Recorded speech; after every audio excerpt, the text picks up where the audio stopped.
is a lot of times people buy on the basis the stock has gone down this much. How much further can it go down?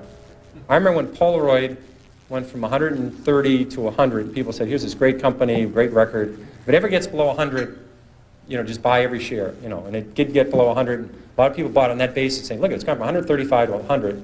It's now 95. What a buy!" Within a year, it was 18. And this is a company with no debt. I mean, this is a company. It was just so overpriced. It went down.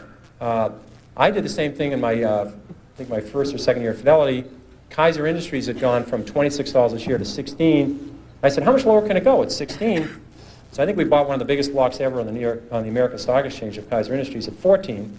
I said, "It's gone from 26 to 16. How much lower can it go?" Well, at 10, I called my mother and said, "Mom, you got to look at this Kaiser Industries. I mean, how much lower can it go? It's gone from 26 to 10. Well, it went to 6, it went to 5, it went to 4, it went to 3.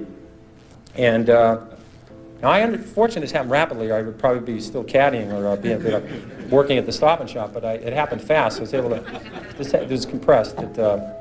And at 3, I figured out, there's something very wrong here, because Kaiser Industries owns 40% of Kaiser Steel, they own 40% of Kaiser Aluminum, they own 32% of Kaiser Cement, they own Kaiser Broadcasting, they own Kaiser Sand and Gravel, Kaiser Engineers, they own Jeep, they own business after business, and they had no debt.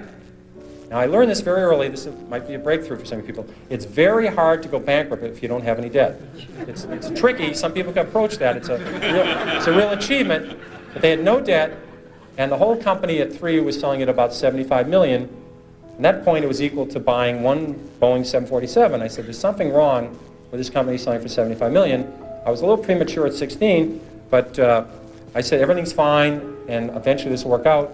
And what they did is they gave away all their shares to their shareholders. They passed out shares in Kaiser Cement, they passed out shares in Kaiser Aluminum, they passed out their public shares in Kaiser Steel, they sold all the other businesses, and you get about $50 a share.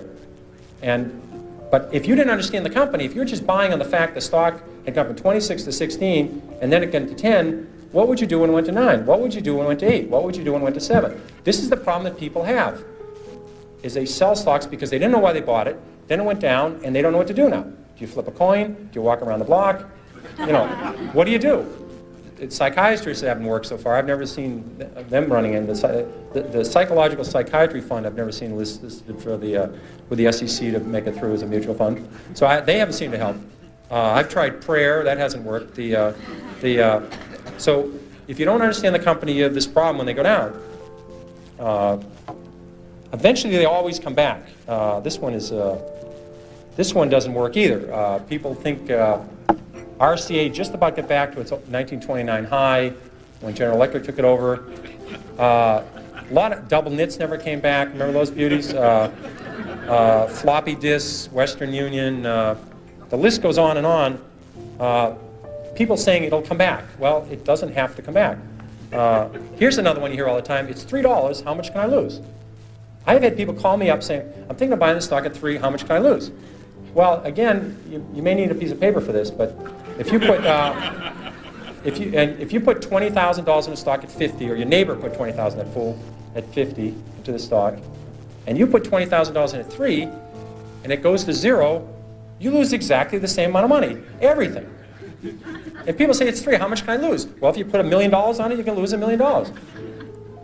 Just the fact that stock, this may be a reason to research a stock. The fact that stock is 3 down from 100 doesn't mean you should buy it. And in fact, short sellers, people that really make money in stocks, they don't short Walmart, they don't short Home Depot, they don't short the great companies, Johnson & Johnson. They short stocks down from 80 to 7. They'd like to short it at 16 or 22, but they figured out at 7 that this company is going to go to 0. They just haven't blown taps on this thing yet. It's going to 0. And they're selling it short at 7, they're selling it short at 6, at 5, at 4, at 3, at 2, at 1 1/4. And you know to sell something short, you need a buyer. Somebody has to buy the damn thing. And you wonder, who's buying this thing? It's these people saying it's 3. How much lower can it go?